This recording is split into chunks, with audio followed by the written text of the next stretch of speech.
Famous gods and goddesses in Greek mythology. Greek mythology is the body of myths and legends belonging to the ancient Greeks concerning their gods and heroes, the nature of the world, and the origins and significance of their own cult and ritual practices. Each god descends from his or her own genealogy, pursues differing interests, has a certain area of expertise, and is governed by a unique personality. The 12 Olympians in Greek mythology were the principal gods in Greek pantheon, residing atop Mount Olympus. There were, at various times, 14 different gods recognized as Olympians, though never more than 12 at one time. Zeus, Hera, Poseidon, Ares, Hermes, Hephaestus, Aphrodite, Athena, Apollo, and Artemis are always considered Olympians, while Hestia, Demeter, Dionysus, and Hades are the variable gods among the 12. The Olympians gained their supremacy in the world of gods after Zeus led his siblings to victory in war with the Titans. Most gods were associated with specific aspects of life. For example, Aphrodite was the goddess of love and beauty. Ares was the god of war, Hades, the god of the dead, and Athena, the goddess of wisdom and courage. Some deities revealed complex personality and mixture of functions, while others were little more than personifications. The Olympian gods are also known as the Decathlon, which in Greek means the 12 gods.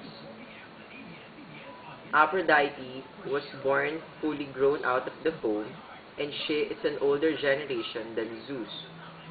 Apollo is considered to have dominion over light, healing, prophecy, shamans, and as the patron defender of herds and flocks. Ares, though often incorrectly referred to as the Olympian god of war, he is more accurately the god of savage war, bloodlust, or slaughter personified. Artemis is the twin sister of Apollo. She was usually depicted as the maiden goddess of hunt, bearing a bow and arrows. She was one of the most widely venerated of the gods and manifestly one of the oldest deities. Athena, the shrewd companion of heroes, became the goddess of wisdom. She remained the patroness of weaving, crafts, and the more disciplined side of war. Demeter is the goddess of grain and fertility, and the preserver of marriage and the sacred law. Hephaestus is the god of technology, blacksmiths, craftsmen, sculptors, metals, and fire. Hera is the goddess of marriage, portrayed as majestic and solemn.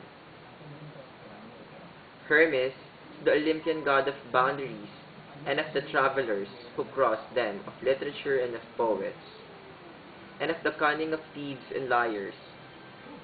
As a translator, he, Hermes, is a messenger from gods to humans. Hestia is the goddess of the herd, of the right ordering of domesticity and family. Hestia is one of the three great goddesses of the first Olympian generation. Hestia, Demeter, and Hera. Poseidon was the god of the sea, as well as of horses and an earth shaker of earthquakes. Lastly, Zeus is the god of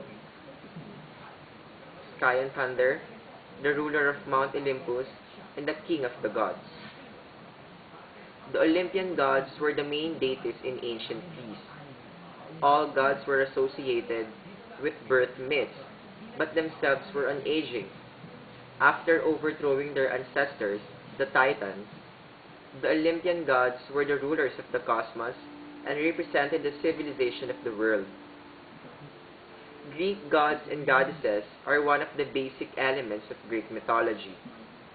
The stories about the lives and the adventures of Greek gods known as myths, were originally created by ancient Greeks in an effort to understand and explain nature and all the things that were at that time hard to explain using scientific knowledge and logic.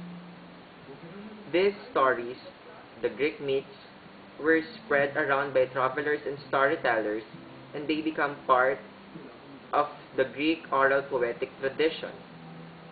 The period that the Olympian gods and goddesses were the principal deities, there were also a large number of other gods and goddesses who were worshipping. Many religions in Greece worshipped their minor gods and goddesses that were probably even unknown in other regions. They were a part of religion in ancient Greece. Modern scholar refers to the myths and study them in an attempt to throw light on the religious and political institution of ancient Greece and on the ancient Greek civilization, and to gain understanding of the nature of myth making itself. Thank you.